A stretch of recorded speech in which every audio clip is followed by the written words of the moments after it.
হযরত আবু সাঈদ ও হযরত ইবনে আব্বাস রাদিয়াল্লাহু বর্ণনা করেন যে রাসূলুল্লাহ সাল্লাল্লাহু আলাইহি ওয়াসাল্লাম ইরশাদ করিয়াছেন, যাহার কোনো সন্তান জন্মগ্রহণ করে তাহার ভালো নাম রাখিবে এবং তাহার ভালো তরবিয়ত করিবে।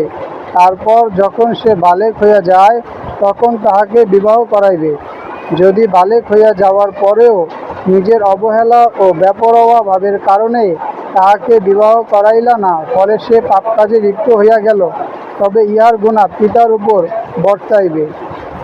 হযরত আবু সাঈদ ও হযরত ইবনে আব্বাস রাদিয়াল্লাহু বর্ণনা করেন যে রাসূলুল্লাহ সাল্লাল্লাহু আলাইহি ওয়াসাল্লাম ইরশাদ করিয়াছেন, যাহার কোনো সন্তান জন্মগ্রহণ করে তাহার ভালো নাম রাখিবে এবং তাহার ভালো তরবিয়ত করিবে।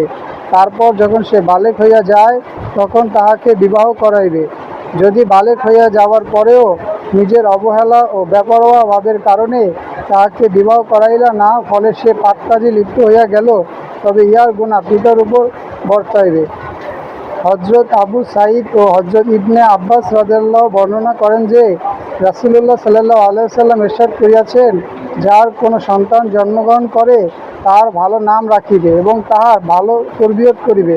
তারপর যখন সে বালেগ হইয়া যায় তখন তাহাকে বিবাহ করাইবে। যদি বালেগ হইয়া যাওয়ার পরেও নিজের অবহেলা ও বেপরোয়া ভাবের কারণে তাহাকে বিবাহ করাইলে না, ফলে সে পাপ কাজে লিপ্ত হইয়া গেল, তবে ইহার গুনাহ পিতার উপর বর্তাইবে। হযরত আবু সাঈদ ও হযরত ইবনে আব্বাস রাদিয়াল্লাহু বর্ণনা করেন যে রাসূলুল্লাহ সাল্লাল্লাহু আলাইহি ওয়াসাল্লাম ইরশাদ করিয়াছেন, যার কোনো সন্তান জন্মগ্রহণ করে তার ভালো নাম রাখিবে এবং তাহার ভালো তরবিয়ত করিবে।